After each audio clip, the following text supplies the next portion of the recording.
Welcome back. నిన్న తెలంగాణ అసెంబ్లీలో మేడిగడ్డ బరాజ్కు సంబంధించి ఎటువంటి రచ్చ నడిచిందో చూసాము. అయితే బ్యారేజ్ మొత్తం కుంగిపోతే నీళ్ళెట్లు ఎత్తిపోస్తారు, మీకే పెత్తనం ఇస్తాము, చేసి చూపించండి అన్నటువంటి ముఖ్యమంత్రి మాటలను చూసాము. అట్ ద సేమ్ టైం మీకు చేత కాకపోతే దిగిపోండి, కాళేశ్వరాన్ని పునరుద్ధరించి చూపిస్తాము అని చెప్పేసి అటు బీఆర్ఎస్ నేతల మాటలు మనం విన్నాము. ఇవి మాత్రమే కాకుండా ఈ విషయాల్లో ఒకవైపు వ్యక్తిగత విషయాలకు సంబంధించి కూడా, మరోవైపు భాషకు సంబంధించి కూడా ఎటువంటి రచ్చ అనేది, అంటే అసెంబ్లీలో చూసాము, బయట ఆవరణలో కూడా చూసాము ఎటువంటి పరిస్థితి నెలకొంది అని. అసలు ఏం జరుగుతోంది, ఏంటి ఈ మాటల తూటాలు? ఒకవైపు ఎలక్షన్స్ వస్తున్నటువంటి క్రమంలో హామీలు అమలు చేయాల్సినటువంటి సిచ్యువేషన్ ఉంది. అసలు దేని గురించి ఏం పోరాటం జరుగుతోంది, ఇష్యూస్ ఏమైనా డైవర్ట్ అవుతున్నాయా, అసలు ఏం జరుగుతోంది తెలంగాణలో అనేటువంటి విషయంపై మాట్లాడదాం. గెస్టులు రెడీగా ఉన్నారు. డాక్టర్ చరణ్ కౌశిక్ యాదవ్ గారు, కాంగ్రెస్ అధికార ప్రతినిధి, డాక్టర్ దత్తాత్రేయ గారు, బీఆర్ఎస్ సీనియర్ నాయకులు, దిలీప్ ఆచారి గారు, బీజేపీ అధికార ప్రతినిధి. నమస్తే అండి, welcome to the debate. Charan గారు చెప్పండి, అంటే మరమ్మతులు చేస్తే సరిపోయేదానికి అది మొత్తానికే పనికిరాదు అని చెప్పేసి ఒక తప్పుడు ప్రచారం చేస్తున్నారు. గత ప్రభుత్వం పైన బురద జల్లేటువంటి ప్రయత్నం చేస్తున్నారు, బదనాం చేసేటువంటి ప్రయత్నం చేస్తున్నారు. మరమ్మతులు చేస్తే సరిపోతుంది అనేది బీఆర్ఎస్ వర్షన్. మీరేమో మీ వల్ల అయితే చెయ్యండి, మీరే నీళ్లు నింపండి, మీకు పెత్తనం ఇస్తామంటున్నారు. పెత్తనం ఇవ్వడానికి రెడీ ఉన్నారా వాళ్ళకి? మేడం, ఇప్పుడు డ్యామ్ సేఫ్టీ అథారిటీ వాళ్ళు చాలా స్పష్టంగా ఈ డ్యామ్ పనికిరాదని చెప్పేసి వాళ్ళేమో రిపోర్ట్ ఇవ్వడం జరిగింది. అదే కాకుండా విజిలెన్స్ కమిషన్ ఎంక్వైరీ జరుగుతా ఉంది. విజిలెన్స్ కమిషన్ లో కూడా చాలా స్పష్టంగా ఆ మేడిగడ్డ సంబంధించి ఆ డ్యామే పనిచేయని పరిస్థితి కనపడతా ఉంది చాలా స్పష్టంగా. ఎందుకంటే అక్కడ కింద బేస్ నుంచే వాటర్ వస్తుందని చెప్పేసి, అది మధ్యలో ఏదో ఒక 5 ఫీట్లో 10 ఫీట్లో పైకి వస్తే ఇక్కడ రిపేర్ చేయొచ్చు, కింది నుంచే వస్తుంది కాబట్టి రిపేర్ చేయడం అని చెప్పేసి విజిలెన్స్ కమిషన్ రిపోర్ట్ కావచ్చు, డ్యామ్ సేఫ్టీ అథారిటీ వాళ్ళు రిపోర్ట్ ఇవ్వడం జరిగింది. దానిలో భాగంగా ప్రభుత్వం ఇప్పుడు గతంలో అదే జరిగింది కదా మేడం, నేనే ఇంజనీర్ని కథ కర్మ క్రియ అని చెప్పి ముఖ్యమంత్రి గారు ఆనాడు మాజీ ముఖ్యమంత్రి కేసీఆర్ గారు. తర్వాత మళ్ళీ ఆ డ్యామ్ కుంగినప్పుడు కానీ లేదా వాటర్ లీక్ అయినప్పుడు కానీ స్పందించలేదు. ఇప్పటి వరకు మాజీ ముఖ్యమంత్రి కేసీఆర్ గారు స్పందించలేదు, ఆనాడు ఇరిగేషన్ శాఖ మంత్రి హరీష్ రావు గారు స్పందించకుండా ఆ డ్యామ్ విషయంలో మాట్లాడుతున్నప్పుడు మాత్రం బీఆర్ఎస్ పార్టీ నాయకులు కోపం వస్తుంది కాబట్టి కాంగ్రెస్ పార్టీ నిందలేసే ప్రయత్నం వారు చేస్తాం. ఎందుకంటే తెలంగాణ రాష్ట్రంలో గత ప్రభుత్వం కట్టినటువంటి బిల్డింగ్లు కానీ, గత ప్రభుత్వం ఏదైనా చేసి ఉన్నటువంటి పనులు కానీ మేము చేయని చెప్తలేము. ఎందుకంటే మీరు చూసి ప్రగతి భవన్ ప్లేస్ లో ప్రజాభవన్ ఏర్పాటు చేసుకుని అక్కడ ఉన్నటువంటి 5 బిల్డింగ్లను కూడా ఏ బిల్డింగ్ వృధా పోకుండా వాడుకుంటా ఉన్నాం. కేసీఆర్ గారు కట్టిన సెక్రటరీ కూడా మేము వాడుకుంటా ఉన్నాం. తెలంగాణ రాష్ట్రంలో మేము ప్రజా ప్రభుత్వంగా వాడట్లేదని కాదు, ముఖ్యంగా ఈ ఇష్యూకు సంబంధించి కావాలనే ఇష్యూని డైవర్ట్ చేస్తూ బరాజ్ ను మరమ్మతులు చేసే అవకాశం ఉన్నా కూడా లేదు, కూడదు, కాళేశ్వరం అంటే ఒక్క మేడిగడ్డ అన్నట్టే చూపిస్తోంది కాంగ్రెస్ అనేది. మేడం, ఇప్పుడు ఇక్కడ డైవర్ట్ చేసేది ఎవరు? మేము గోదావరి గురించి మాట్లాడుతూ వాళ్ళు కృష్ణా గురించి మాట్లాడుతున్నారు. మేము గోదావరి గురిలో మేడిగడ్డ అనేది ఫస్ట్ అక్కడి నుంచే వాటర్ డంప్ చేయాల్సినటువంటి మేడిగడ్డ అన్నారం సుందిర, మేడిగడ్డ నుంచి అన్నారంకి వస్తే అన్నం నుంచి సుందిరకు వస్తాయి. అసలు మేడిగడ్డ అనేది గుండెకాయ. ఆ గుండెకాయ కానీ ప్రమాదం వచ్చినప్పుడు దాని గురించి మాట్లాడాలి. ఎందుకంటే 98,000 కోట్ల రూపాయలు 94,000 కోట్ల రూపాయలు ఖర్చు పెట్టి 98,000 ఎకరాలకు మాత్రమే నీళ్ళు ఇచ్చారు. వాళ్ళు అనుకున్న స్థాయిలో కూడా చెప్పినట్టు టీఎంసీ సంవత్సరానికి 200 పైచీలకు డంప్ చేస్తామని చెప్పారు. దాన్ని ఎప్పుడు 2018 ఎలక్షన్ల ముందు ప్రారంభించారు. కానీ మొత్తానికి టోటల్ గా 256 టీఎంసీలు మాత్రం డంప్ చేశారని చెప్పేసి విజిలెన్స్ రిపోర్ట్ ఇవ్వడం జరిగింది. అంటే కాళేశ్వరంలో పెద్ద ఎత్తున అవినీతి జరిగింది, కాళేశ్వరం ప్రజాధనం వృధా అయిందని చెప్పేసి కాంగ్రెస్ పార్టీ మాట్లాడుతూ ఉంటే బీఆర్ఎస్ పార్టీ భయం వేస్తూ ఏకంగా కేఆర్ఎంపీ మీద పోతారు ఒకసారి, లేకపోతే కాంగ్రెస్ పార్టీ ఎదురుదాడి చేసే ప్రయత్నం వారు చేస్తా ఉన్నారు తప్ప వారు దీని మీద మేము అన్నాం కదా, మేము కాళేశ్వరం మాట్లాడతాం సిద్ధంగా ఉన్నాం, పోదాం అంటే కాళేశ్వరం కాదు, లేదు అసెంబ్లీలో కాళేశ్వరం మీద చర్చ చేద్దాం, జరిగినటువంటి అన్యాయం గురించి మాట్లాడతాం, లేకపోతే నిపుణులతో మాట్లాడతాం, దానికి స్పందించకుండా కాంగ్రెస్ పార్టీ ఎదురుదాడి చేసే ప్రయత్నం వారు చేస్తున్నారని చాలా స్పష్టంగా కనపడతా ఉంది. ప్రజలంతా గ్రహిస్తా ఉంది. ఎందుకంటే మీరు చూసిరు వాటర్ వస్తుంటే దత్తాత్రేయ గారు అధికారం ఇచ్చేది లేదు, పెత్తనం ఇచ్చేది లేదు, కాకపోతే ఇస్తే మేము చేస్తాము అని చెప్పేసి అటువంటి వర్షన్ వస్తోందా? ముఖ్యంగా ఇది అంటే మీరు డైవర్ట్ చేసేటువంటి అంటే పాలిటిక్స్ ప్లే చేస్తున్నారా? ఒకటే అండి, ఇప్పుడు మాకు డైవర్ట్ చేయాల్సినటువంటి అవసరం లేదు. నిబద్ధతతో ఏదైనా పని చేసేటువంటి సామర్థ్యం కలిగినటువంటి నాయకత్వం బీఆర్ఎస్ పార్టీ సొంతం. అనుభవం లేనటువంటి నాయకత్వం అక్కడ ఉంది, అవగాహన లేనటువంటి నాయకత్వం కాంగ్రెస్ పార్టీలో స్పష్టమవుతా ఉంది. ఇప్పుడు కాళేశ్వరం ప్రాజెక్ట్ అంటే కేవలం ఒకే ఒక మేడిగడ్డ ప్రాజెక్ట్ అనేటువంటి దాన్ని చిత్రీకరించి ఈ 6 గ్యారెంటీలు అప్లికేషన్ ఫామ్లు మనం చూసాం. 6 గ్యారెంటీలో భాగంగా ప్రజలందరినీ పిచ్చోళ్ళని చేసి రోడ్ల మీదకి తీసుకొచ్చి అప్లికేషన్ ఫామ్లు తీసుకొని ఇదిగో రేపే ఇచ్చేస్తున్నాం 6 గంటలు అన్నట్టుగా హడావిడి చేశారు. పార్లమెంట్ ఎన్నికల వరకు ఏదో ఒకటి నెట్టుకు రావాలి కాబట్టి ఇప్పుడు మేడిగడ్డ అని చెప్పేసి ఆ ప్రాజెక్ట్ దగ్గరికి వెళ్ళి ఏదో తీర్థయాత్రలకు పోయినట్టుగా పోయి వస్తా ఉన్నారు. ప్రజలు చాలా స్పష్టంగా చూస్తా ఉన్నారు. తెలంగాణ ప్రజలకు ఎవరు స్పష్టమైనటువంటి హామీలు ఇచ్చారు, ఎవరు స్పష్టంగా అమలు చేశారు. తెలంగాణ ప్రజల కోసం నిరంతరం మీరు నీటి విషయంలో కాంగ్రెస్ పార్టీ మాట్లాడితే దయ్యాలు వేదాలు వల్లించినట్టుగానే ఉంటది. కాంగ్రెస్ పార్టీ గతంలో చేసినటువంటి డ్యాములు కావచ్చు, కట్టినటువంటి డ్యాములు కావచ్చు, నాగార్జున సాగర్ డ్యామ్ నుంచి మొదలుకుంటే మా ఆదిలాబాద్ జిల్లాలో ఉన్నటువంటి సాత్నాల ప్రాజెక్టు వరకు ప్రతిదీ కూడా కొట్టుకుపోవడం, కూలిపోవడం చూసినటువంటి వాళ్ళం మనందరం. ఇక్కడే హైదరాబాద్ నగరంలో పంజాగుట్టలో పడుతున్నటువంటి ఫ్లైఓవర్ కూలిపోయి కూడా చాలా మంది చనిపోయినటువంటి విషయం మనం చూసాం. వీళ్ళు నాణ్యత గురించి మాట్లాడుతుంటే నిజంగా సిగ్గేస్తా ఉంది. ఒకటే చెప్తా ఉన్నాం మేడం, కమిట్మెంట్. ఇప్పుడు దత్తాత్రేయ గారు అసెంబ్లీకి వచ్చి చర్చించాలి అని చెప్పేసి ఇప్పుడు వాళ్ళు చర్చకు అవకాశం ఇస్తున్నారు. ఎక్కడా కూడా అంటే ఎంతసేపు మాట్లాడితే అంతసేపు కూడా అవకాశం ఇస్తున్నటువంటి పరిస్థితి కనిపిస్తోంది. వస్తే మాట్లాడండి, దీని గురించి మీ వైపు నుంచి క్లారిటీ ఇవ్వాల్సినటువంటి అవసరం ఉంటుంది కదా. అవును, నిన్న చాలా స్పష్టంగా చెప్పారు కదండి. ఇప్పుడు హరీష్ రావు గారు ఏమంటా ఉన్నారు, మీరు ఏ విషయంలో మాట్లాడడానికైనా మేము సిద్ధమే, ప్రజా వేదికలుగా మాట్లాడదాంలా, అసెంబ్లీ సాక్షిగా మాట్లాడదాం. నిన్న మాత్రం హరీష్ రావు గారు మాట్లాడడానికి ఎంత ప్రయత్నించినా, కేటీఆర్ గారు మాట్లాడడానికి ప్రయత్నించినా కూడా మైకులు ఇవ్వకుండా కేవలం 1 మెన్ షో నడిపించినటువంటి రేవంత్ రెడ్డి గారిని ఏమనాలో మీరే చెప్పండి. తెలంగాణ ప్రజలు చాలా స్పష్టంగా చూస్తా ఉన్నారు. మాజీ ముఖ్యమంత్రి కేసీఆర్ గారు చాలా స్పష్టంగా నల్గొండ సభలో చెప్పారు, ఈ తెలంగాణ రాష్ట్ర హక్కుల కోసం కొట్లాడేది, హక్కులని కాపాడేది కేవలం బీఆర్ఎస్ పార్టీ ఒక్కటే. వీళ్ళు కేవలం మన హక్కులను, మన ఆత్మగౌరవాన్ని తాకట్టు పెడతా ఉన్నారు. ఇవాళ కృష్ణా నది జలాలన్నింటినీ కూడా వాటిపై పూర్తి స్థాయిలో హక్కులు ఎందుకు, ఒకవేళ రేవంత్ రెడ్డి గారు నిజంగానే ఈ హక్కులన్నింటి కూడా తాకట్టు పెట్టకపోయి ఉంటే నిన్న అసెంబ్లీలో తీర్మానం చేయాల్సిన అవసరం లేదు కదా. అసెంబ్లీలో తీర్మానం చేశారంటేనే స్పష్టమవుతా ఉంది వాళ్ళు కృష్ణా నది జలాలన్నింటినీ కూడా కేంద్రంలో ఉన్నటువంటి కేఆర్ఎంబీకి దత్తాత్రేయ గారు ఒకటి అసెంబ్లీలో తీర్మానం చేశారు, మీరు కూడా ఓకే అని మద్దతు ఇచ్చారు, ఇదంతా ఓకే. అయితే ఈ తీర్మానానికి సంబంధించి కూడా మాజీ సీఎం కేసీఆర్ గారు నల్గొండ సభలో తప్పుపట్టారు. అంటే ఆ తీర్మానం అనేది కూడా పూర్తి స్థాయిలో లేదు, విద్యుత్ ప్రాజెక్టులకు సంబంధించి అని కొన్ని అంశాలు లేవనెత్తారు. సో అదే సభకొచ్చి మాట్లాడితే కరెక్ట్ ఉంటది కదా అని చెప్పేసి వాళ్ళ సభకు రావడానికి ఎలాంటి ప్రాబ్లమ్స్ లేవండి. ఇవాళ కేసీఆర్ గారు ఒకటే మాట్లాడుతా ఉన్నారు, తెలంగాణ ప్రజల వద్దనే తెలుసుకున్న ప్రజలు ఇప్పుడు నిన్న చాలా స్పష్టంగా చెప్పిండ్రు కదా, పాలిచ్చే బర్రెని వదిలేసుకొని దున్నపోతుని తెచ్చుకున్నారని చాలా స్పష్టంగా చెప్పిండ్రు. ఇవాళ వచ్చినటువంటి నాయకుడికి అవగాహన లేదు, ఆయన స్టేటస్ గానీ ఈ భాష గురించి ఇటువంటి పదాల గురించి మళ్ళీ మాట్లాడుకుందామండి. ఓకే, కానీ తెలంగాణ ప్రజలు మాత్రం నిజంగా మేడం కాళేశ్వరం ప్రాజెక్టు విషయంలో అది నిజంగా చెప్తున్నా ఒక అద్భుతం. అది తెలంగాణ ఒక్క కాళేశ్వరం ప్రాజెక్ట్ అనేటువంటిది ఒక్క మేడిగడ్డ ఒక్కటే కాదు, తెలంగాణ ప్రజలు మాత్రం తప్పుదో పట్టించొద్దని దయచేసి కాంగ్రెస్ నాయకులకు విన్నవిస్తా ఉన్నాం. మేడిగడ్డ అనేటువంటిది ఒక చిన్న దాంట్లో అంటే ఒక 3 మేజర్ డ్యామేజ్ లో ఒకటి. అది ఆ చిన్న డ్యామేజ్ జరిగింది, ఒక 2 పియర్స్ కుంగిపోవడం వల్ల జరిగినటువంటి నష్టాన్ని copper dam replacement copper dam చేసుకుని ప్రజలకు, ముఖ్యంగా రైతులకు, ఆ ప్రాంతంలో రైతులకు నీళ్లు ఇవ్వాల్సిన బాధ్యత ఉంది. నీళ్లు ఇవ్వాలని బీఆర్ఎస్ పార్టీ తరఫున తెలంగాణ ప్రజల తరఫున విజ్ఞప్తి చేస్తా ఉన్నాం తప్ప దీన్ని రాజకీయం చేయదని కోరుతా ఉన్నాం. ఓకే, దిలీప్ గారు ఒకవైపు అంటే ఈ ప్రాజెక్టుకు సంబంధించి, బరాజ్కు సంబంధించి మరమ్మతులు చేస్తే సరిపోతుందని అటు బీఆర్ఎస్, లేదు అసలు ఇది స్పాయిల్ అయిపోయినటువంటి ప్రాజెక్ట్ అన్న కింద అటు కాంగ్రెస్ మాట్లాడుతున్నటువంటి క్రమంలో మీరేంటి? ఇప్పుడు జ్యోత్స్న గారు 2 అంశాలు చూడండి, మీరు చాలా స్పష్టంగా కనిపిస్తా ఉన్నాయి. చాలా చిన్న వాళ్ళకు కూడా, అంటే రాజకీయాలను గమనించిన వాళ్ళకు కూడా ఒక రోజు దీన్ని గమనిస్తే అర్థమయ్యే పరిస్థితి ఈ రోజు తెలంగాణ రాష్ట్రంలో మనకు కనిపిస్తాయి స్పష్టంగా. ఒకటి ఏందనంటే, కేంద్ర డ్యామ్ సేఫ్టీ బృందం వచ్చింది, నివేదిక ఇచ్చింది. ఏమని ఇచ్చిందండి నివేదిక? మొత్తము ఇది లోపాలమయము, అసలుకి ఇది ఈ ప్రాజెక్టే చాలా ప్రమాదకరమైన పరిస్థితుల లోపల ఉన్నది, దీన్ని యూజ్ చేసుకోవడానికి కూడా, అంటే రిపేర్ చేసి రీయూజ్ చేసుకోవడానికి కూడా చాలా కష్టమైన పని అని చెప్పి, అంటే రీయూజ్ చేసుకోవాలంటే చాలా మళ్ళా కోట్ల రూపాయలు ఖర్చు అయ్యే పరిస్థితి ఉంది అని చెప్పి కేంద్ర డ్యామ్ సేఫ్టీ బృందం వచ్చి నివేదిక ఇచ్చింది. ఆ నివేదిక మీద చర్యలు ఏమున్నాయండి?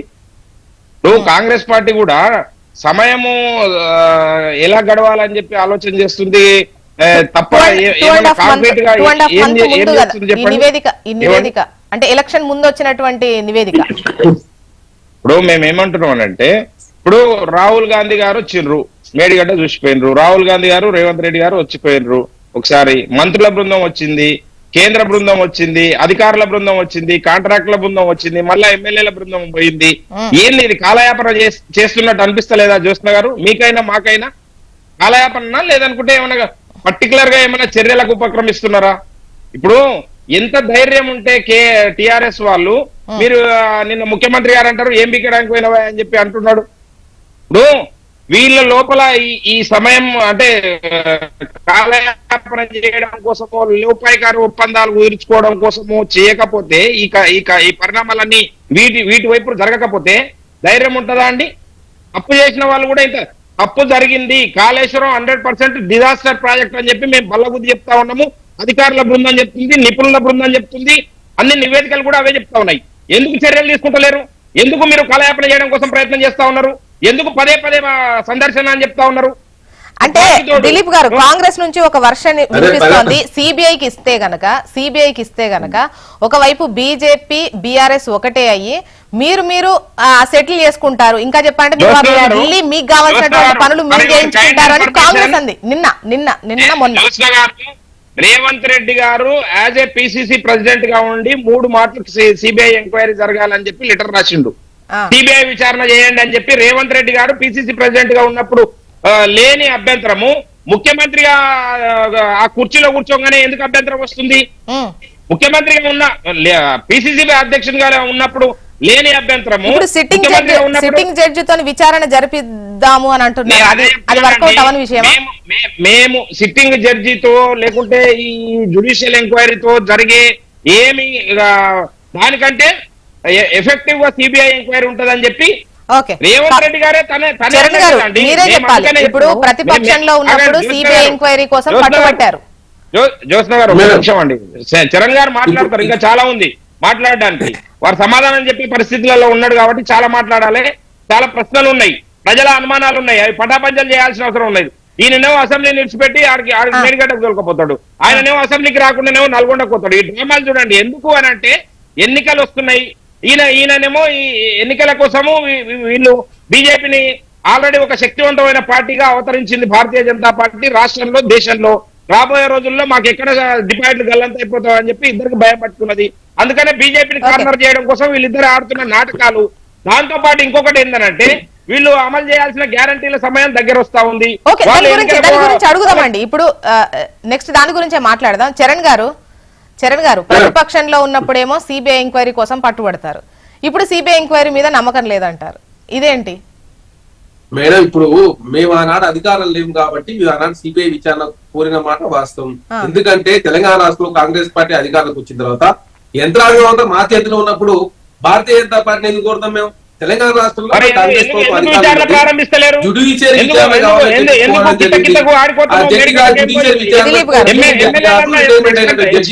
ఆధ్వర్యంలో విచారణ చేసుకుంటాం. ఎందుకంటే మేడం 1కి 4 సార్లు చర్చించే ప్రయత్నంలో భాగంగా లేట్ అవుతాం. ఎందుకంటే విజిలెన్స్ విచారణ జరుగుతా ఉంది. గతంలో డ్యామ్ సేఫ్టీ అథారిటీ వాళ్ళు ఇచ్చిన రిపోర్ట్ కావచ్చు, తొందరపడొద్దు అనేది ప్రభుత్వం భావిస్తా ఉంది. కాబట్టి దాని మీద దపదపాలుగా విజిటింగ్ చేస్తూ అదేవిధంగా రిపోర్ట్ బిజినెస్ రిపోర్ట్ వచ్చిన తర్వాత అదేవిధంగా అంతకుముందు డ్యామ్ సేఫ్టీ అథారిటీ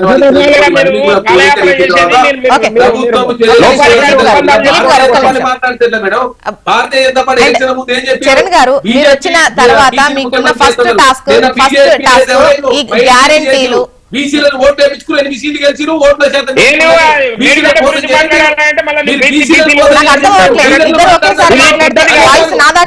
ప్రజలకేమో మీరు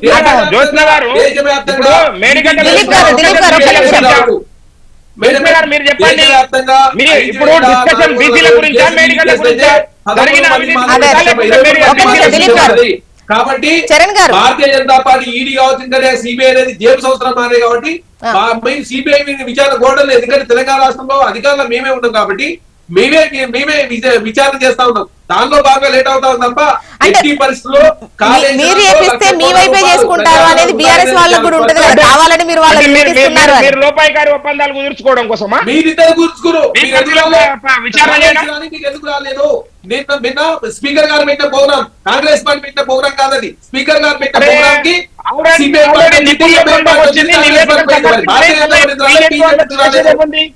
బీజేపీ ఎమ్మెల్యేలు వచ్చి ఇక్కడ experts ఆ, వాళ్ళు ఇంజనీరింగ్ దిలీప్ గారు. భారతీయ జనతా పార్టీ పైదారు చేశారు అంటే మీరిద్దరు లోపాయికారికి ఒప్పందం కూర్చుకొని రేపు జరగబోయే పార్లమెంట్ జ్యోత్స్న గారు, ఒక మౌలికమైన ప్రశ్న. ఒక్క జ్యోత్స్న గారు, నిమిషం. దత్తాత్రేయ గారు ఒక్క నిమిషం.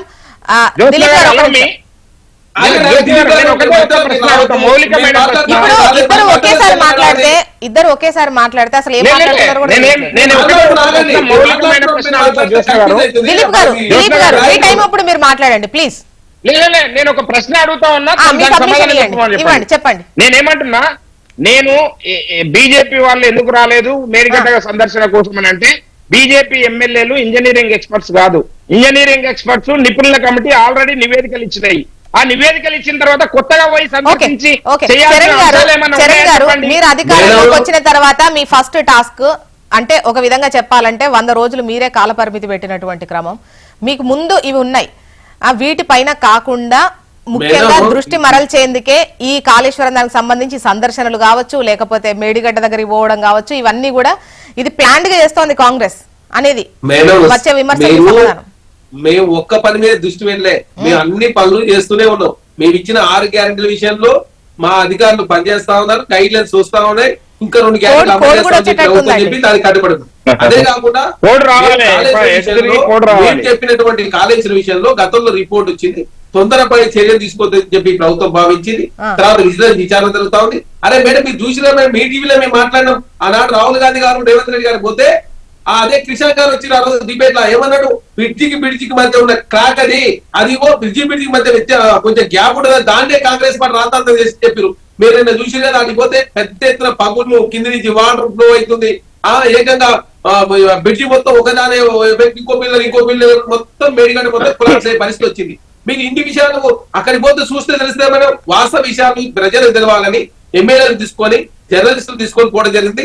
వాస్తవ విషయాలు ప్రజలు గురించి కాబట్టి వీళ్ళకి భయం చేస్తా ఉంది. అదే మీరు అసెంబ్లీ వేదికగా బయట సభల్లో మొత్తానికి అంటే రాజకీయ విమర్శలు కాస్త అంటే ఒక విధంగా చెప్పాలంటే మళ్ళీ మీరే అనుకుంటారు మీ భాష ఇట్లుందంటూ మీ భాష ఇట్లుందని. అసలు ఏంటి ప్రజలకు ఏం చెప్తున్నారు? సభా వేదికగా సభలో జరుగుతుంది ఏంటి? దత్తాత్రేయ గారు అన్మ్యూట్ చేసి మాట్లాడాలి. కాంగ్రెస్ పార్టీ అధికారంలోకి వచ్చిన తర్వాత ముఖ్యమంత్రి రేవంత్ రెడ్డి గారు దుందుడుకుడు స్వభావం, అవగాహన లోపం లేకుండా, పెద్ద చిన్న తేడా లేకుండా, సీనియర్ అనేటువంటి లీడర్ అనేటువంటి గౌరవం లేకుండా, ఈ తెలంగాణ రాష్ట్రాన్ని సాధించిన నాయకుడు అనేటువంటి రెస్పెక్ట్ లేకుండా ఏది నోటికొస్తే అది మాట్లాడి మొట్టమొదటిసారిగా హద్దు మీరి మాట్లాడినటువంటి వ్యక్తి రేవంత్ రెడ్డి గారు. మనం చూసాం మొట్టమొదటిసారిగా కేసీఆర్ గారిని రండా అనే పదం వాడడం వల్లనే ఇవాళ ఈ రాష్ట్రం మొత్తంలో కూడా కేసీఆర్ అనేటువంటి వ్యక్తి ఒక వ్యక్తిని గౌరవిస్తే చాలా అందలం ఎక్కిస్తాడు. కేసీఆర్ గారు ఒకవేళ ఆ వ్యక్తి గురించి మాట్లాడడం స్టార్ట్ చేస్తే ఆయన ముఖం కూడా ఈ తెలంగాణ రాష్ట్రంలో చెల్లకుండా చేస్తాడు. అదే జరిగింది వాళ్ళ నల్గొండ సభ సాక్షిగా కేసీఆర్ గారు ఏమన్నారు, నీవా తీసుకెళ్లి చేసేది తెలంగాణ రాష్ట్రాన్ని కాపాడేది, ఢిల్లీకి పెద్దల కాళ్ళ దగ్గర తాకట్టు పెట్టడానికి ప్రయత్నం చేస్తా ఉన్నావు తప్ప నువ్వు చేసేది మాటలు. ఇప్పుడు వాళ్ళు ఈ పదం అన్నా మీరు ఇంకో పదం అన్నా ఇది గొప్ప పదాలు. అదే అంటున్నామండి, ఇప్పుడు ఈ సంస్కృతికి నాంది పలికింది ఎవరు? ఈ సంస్కృతి ద్వారానే రాజకీయాలు చేస్తుంది ఎవరు? ఇవాళ రేవంత్ రెడ్డి గారు ఏ వీడియో ఫుటేజ్ అయినా చూడండి మీరు, ఆయన మాట్లాడి కేవలం ఆయన వ్యక్తిగత సంచలనాల ప్రయత్నం చేస్తాడే తప్ప వ్యవస్థాపరమైన నిర్ణయాల పోరాటాలు ఉండనే ఉండవు. ఆయన ముఖ్యమంత్రి. మీరు చెప్పండి, ఇప్పుడు వాళ్ళు మాట్లాడారని కాదు, మీ తరఫు నుంచి ఇటువంటి భాషా ప్రయోగాలు అద్భుతమైనటువంటి పదాలు రావట్లా? మా అద్భుతమైనటువంటి భాషా పదాలు రావడానికి కారణం ఒకటే మేడం, ఎదుటి వ్యక్తిని ఎవరైనా కూడా అవమానపరిచినా, కించపరిచినా, ఏదైనా సభ్య సమాజం అసహించుకునే పదాలను యూజ్ చేసినా చూస్తూ కూర్చోవాలండి. ఈ రేవంత్ రెడ్డి గారు మాట్లాడితే పడుతూ కూర్చోవాలా? ఆయన స్థాయి ఎంత, ఆయన ఎక్కడి నుంచి వచ్చారు, ఏందనేటువంటిది మర్చిపోయి మాట్లాడుతున్నారు. ఈ తెలంగాణ ఇవాళ చూసాం కదా, తెలంగాణ రాష్ట్రం మొత్తంలో ఉన్నటువంటి తెలంగాణకు ఆత్మగౌరవ ప్రతీకలైనటువంటి ప్రతి అంశాన్ని చెరిపేసే ప్రయత్నం చేస్తా ఉన్నాడు. ఇవాళ తెలంగాణలో రాష్ట్రం యొక్క చిన్నాన్ని జరిపిస్తా అంటా ఉన్నాడు. తెలంగాణ అసెంబ్లీ ముందర రాజీవ్ గాంధీ ఎవరండి నాకు అర్థం కాదు. రాజీవ్ గాంధీ విగ్రహాన్ని పెట్టడం ఏంది? ఈ తెలంగాణ రాష్ట్రంలో పెడితే గిడితే మా తెలంగాణ తల్లి విగ్రహాన్ని పెట్టాలా? అదే ముఖ్యమంత్రి మాజీ ముఖ్యమంత్రి కేసీఆర్ గారు అమరవీరుల సాక్షిగా అమరవీరుల స్థూపాన్ని ఏర్పాటు చేసిండు. ఇవాళ ఈ అంబేద్కర్ గారి రాజ్యాంగం సాక్షిగానే తెలంగాణ రాష్ట్రం వచ్చింది కాబట్టి అంబేద్కర్ గారి విగ్రహాన్ని పెట్టిండ్రు. ఇది కదా దిశానిర్దేశం చేయాల్సింది. ఏమి రాజకీయం చేస్తా ఉన్నాడండి? కేవలం ఢిల్లీ పెద్దల మెప్పు కోసం, పదవిని కాపాడుకోవడం కోసమే ఇవాళ రాజీవ్ గాంధీ విగ్రహాన్ని పెట్టే ప్రయత్నం చేస్తా ఉన్నాడు. ఎట్టి పరిస్థితుల్లో తెలంగాణలో ఉన్నటువంటి బీఆర్ఎస్ నాయకులుగా, విద్యార్థి నాయకులుగా మేము ఒకటే చెప్తా ఉన్నాం. మళ్ళీ విగ్రహాలు ఆ జోలికి తర్వాత వెళ్దాంలేండి. లేదు మేడం, ఇవాళ దిలీప్ గారు ఒపీనియన్ తీసుకున్నాం. దిలీప్ గారు ఒపీనియన్. నేనేమంటున్నానండి, ఇప్పుడు ఎంత తక్కువ మర్యాద అంటే పెద్దల్ని గౌరవించాలి, చిన్నల్ని గౌరవించాలి అని చెప్పి ఏదైతే మన దత్తన్న చెప్తా ఉన్నాడో అది కొంచెం హాస్యాస్పదం అనిపిస్తలేదు. నరేంద్ర మోడీ గారిని ఏ విధంగా గౌరవించారండి మీరు? చూడలే, రాష్ట్రము దేశం చూడలే. నరేంద్ర మోడీ గారు మీరు మాట్లాడటం నేను మాట్లాడలే, కానీ గౌరవం అనేది ఇచ్చిపుచ్చుకునే దాంట్లో మీద ఉంటది. మీరు ఇష్టం వచ్చినట్టు మీరు మాట్లాడి ఇప్పుడు ముఖ్యమంత్రి స్థాయిలో ఉన్న వ్యక్తిని పట్టుకొని బీజేపీ అధ్యక్షులు, గత అధ్యక్షులు కూడా మాట్లాడిన సందర్భాలు ఇటువంటివి చూస్తూనే ఉంటాం. కాదండి, నేనేమంటున్నాను అంటే అదే చెప్తా ఉన్నా. నిన్న వీరు ముఖ్యమంత్రిగా పనిచేసిన 10 సంవత్సరాలు అనుభవజ్ఞుడు ఒక ముఖ్యమంత్రి హోదాలో ఉన్న వ్యక్తిని పట్టుకొని ఏం బీకడానికి పోయిన మేడిగడ్డ కానీ అంటారా అండి? అనొచ్చా? నేను ఇంకొక సందర్భంలో ఏదైనా అదేదో అయాచితంగా అనాలోచితంగా వచ్చింది, వర్డ్ వచ్చిందంటే అనొచ్చు. కానీ కావాల్సుకొని నువ్వు ఏం సందేశం ఇవ్వడం కోసం మాట్లాడుతూ ఉన్నారు? ఏం లేదండి. ఇప్పుడు అన్నటువంటిది కాకుండా క్లియర్ గా రెండు వైపులా చెప్పాలి. నేను రెండు వైపులా చెప్తున్నాను మేడం. మేము కాంగ్రెస్ తో పుట్టుకతో వ్యతిరేకులం కాంగ్రెస్ పార్టీకి.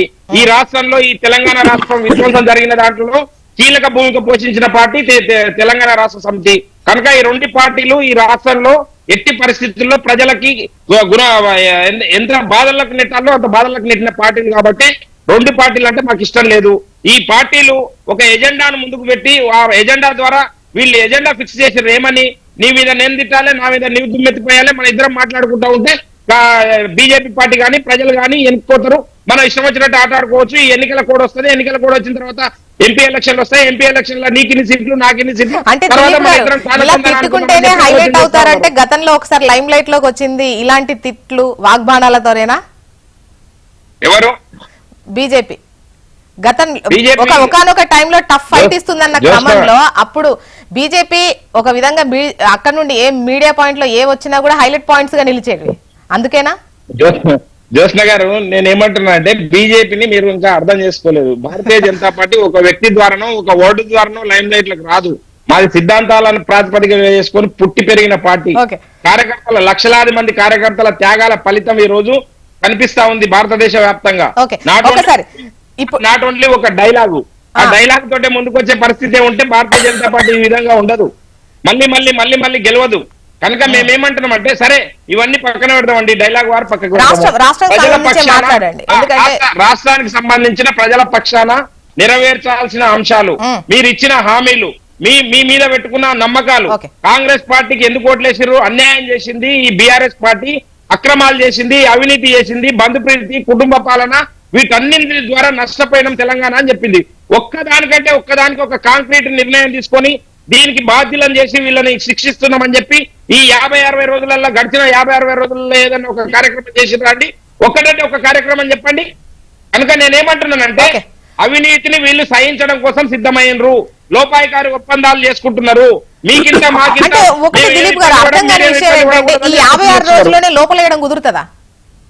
నేను లోపలేయమని అంటలేనండి. మీరు సమయము తప్పున్నా కూడా నేనేమంటున్నానంటే కళ్ళకు గట్టిన వాస్తవాల గురించి మీరు ఇమ్మీడియట్ గా యాక్షన్ మోడ్ లోకి రండి. తెలంగాణ సమాజం ఎదురు చూస్తా ఉంది. మీరు అక్రమంగా కట్టబెట్టిన ప్రాజెక్టుల కాంట్రాక్టులను రద్దు చేయండి. అక్రమంగా ఔటర్ రింగ్ రోడ్ 7,000 కోట్లకు 30 ఏళ్ల లీజుకు కట్టబెట్టిందని చెప్పి చెప్పారు కదా, ఒక్క నిమిషం దిలీప్ గారు, ఒక్క నిమిషం. చరణ్ గారు, ఈ భాష ఇప్పుడు అవేం చెప్పారు, ఆగండి, దీని మీదే మాట్లాడతారు. చరణ్ గారు ఏంటి చెప్పాలి అంటే మీరు వాళ్ళని అనడం కాదు, దొందులానే ఉన్నాయండి. టు బి ఫ్రాంక్ చెప్తున్నాం, చూసే జనాలకు ఇద్దరేం తగ్గట్లేదు. మేము ఇప్పుడు మా కాంగ్రెస్ పార్టీ అధ్యక్షులు ముఖ్యమంత్రి గారు భాష, టిఆర్ఎస్ పార్టీ మాట్లాడిన భాషలో మేము మాట్లాడింది 10% మాత్రమే. ఎందుకంటే మాకు కోపం వస్తుంది ఆటోమేటిక్. ఎందుకంటే 1,00,000 కోట్ల రూపాయలు ఖర్చు పెట్టి 94,000 ఎకరాలు మాత్రం మీరు నీళ్ళు ఇచ్చి పెద్ద ఎత్తున కాళేశ్వరం పెద్ద అద్భుతం అని చెప్పారు మీరు కట్టిన ప్రాజెక్ట్ ఏదైనా పూర్తయినా సీతారామ ప్రాజెక్ట్ పూర్తి కాలేదు, పాలమూరు రంగారెడ్డి పూర్తి కాలేదు, కలంపూర్తి ఎత్తిపోతుల పూర్తి కాలేదు, ఎస్ఎల్బీసీ కాలేదు. అసలు మీరు ప్రజాధనం పెద్ద ఎత్తున 1,00,000 కోట్ల రూపాయలు అప్పులు తీసుకొచ్చి ప్రజాధనం వృధా చేసి పెద్ద ఎత్తున మేమే ప్రతిపత్తనం అంటే మేమేం తప్పు చేయలేని చెప్పే ప్రయత్నం వారు చేస్తున్నారు. కాబట్టి కాంగ్రెస్ పార్టీగా మేము వారు మాట్లాడిన భాషలో 10% మాత్రమే మాట్లాడుతా ఉన్నాం. ముందు మీరే స్టార్ట్ చేశారట ఈ టర్మ్ లో మీరే స్టార్ట్ చేశారట మేడం. మేము ఎక్కడ స్టార్ట్ చేసినంటే మేము వాస్తవ విషయాలు వివరించే క్రమంలో వాళ్ళు ఇంటానికి ఒప్పలేదు. అంటే మీరు అసెంబ్లీకి రాకు, ఆ అసెంబ్లీ రాకుండా ఒక ప్రధాన ప్రతిపక్ష నేత ఉండి ఇంత పెద్ద ఎత్తున తెలంగాణ రాష్ట్రంలో వాటర్ విషయంలో అన్యాయం జరుగుతుందని చెప్పేసి పెద్ద ఎత్తున చర్చ జరుగుతా ఉంది, ప్రజలంతా ఇబ్బంది పడతా ఉన్నారు, బాధపడుతున్న మీరు ప్రతిపక్ష నేతగా ఉండి అసెంబ్లీ రాకుండా నల్గొండ మీటింగ్ పోయి మీకు నల్గొండ మీటింగ్ పోతానికి ఏమో మీకు ఆరోగ్యం బాగుంటది, అసెంబ్లీ వస్తానికి మాత్రం మీకు ఆరోగ్యం బాగుంటుంది. మరి అట్లాంటి పదవులు కూడా రాజీనామా చేసేసి మీకు వేరే వాళ్ళు పెట్టండి. మరి ఎవరుతున్నారు? దానికోసమే కదా కాంగ్రెస్ పార్టీ అధ్యక్షుడు రేవంత్ రెడ్డి గారు మీకు సభ అనగానే మీకు భయం వేసి వీటి తీర్మానాలు కావచ్చు లేకపోతే సందర్శనలు కావచ్చు అవి మీరు పెట్టారనేది వాళ్ళ వర్షన్. మీరు చూసి 10 సంవత్సరాల కాలం పాటు ప్రతిపక్షం నుండి కాంగ్రెస్ పార్టీ అధ్యక్షుడు రేవంత్ రెడ్డి గారు కావచ్చు మా మంత్రులంతా పోరాటం చేసినాం. మేము అధికారంలో 13 సార్లు వచ్చినాం. అధికారం వస్తుంటది పోతుంటది. ఈ రాష్ట్ర ప్రయాణాలు ముఖ్యమని చెప్పి ప్రభుత్వం భావించింది. దానిలో భాగంగా కేంద్రంలో భారతీయ జనతా పార్టీ అధికారంలో కూడా ప్రధానమంత్రి గారు కావచ్చు కేంద్ర మంత్రులు 4 సార్లు పోయి మా బృందం కలిసింది. అంటే రాష్ట్ర ప్రయాణాల విషయంలో ఇప్పుడు ప్రాజెక్టు సందర్శన ఇవన్నీ పక్కన పెడితే నిజంగా నేతలు మాట్లాడుకునేది గౌరవప్రదంగా ఉన్నట్టు మీకు అనిపిస్తుంది? మీ పార్టీ అని వదిలేయండి, మీ పార్టీ అని వదిలేయండి మేడం. ఇప్పుడు మేము గౌరవప్రదంగా మీరనే కాదు అన్ని అంటే ఆ మాటలు ఇప్పుడు జనాలను చూస్తున్నాం కదా, మేము చూస్తున్నాం ముఖ్యమంత్రి ఏముంది కాలేజీలో ఏముందని చెప్పేసి వారు మాట్లాడుతున్నట్టే పార్టీల ఇప్పుడు కాంగ్రెస్ గురించో బీఆర్ఎస్ గురించో అడగట్లేదు చరణ్ గారు, కాంగ్రెస్ గురించో బీఆర్ఎస్ గురించో అడగట్లేదు. ఈ రెండు ఇప్పుడు ఈ నెలకొన్నటువంటి ఈ పరిస్థితి అంటే తిట్టుకోవడాలు ఇవన్నీ చూస్తే ఎంతవరకు గౌరవప్రదం అని మీరు అంటున్నారు అనిపిస్తోంది? మేడం కాంగ్రెస్ పార్టీ మేము గౌరవప్రదంగానే ఉన్నాం ఇప్పుడు కూడా, ఎందుకంటే మేము అన్ని పార్టీలు గౌరవిస్తా ఉన్నాం, సమయిస్తా ఉన్నాం. తెలంగాణ రాష్ట్రంలో అన్నిటిపై ఎవరు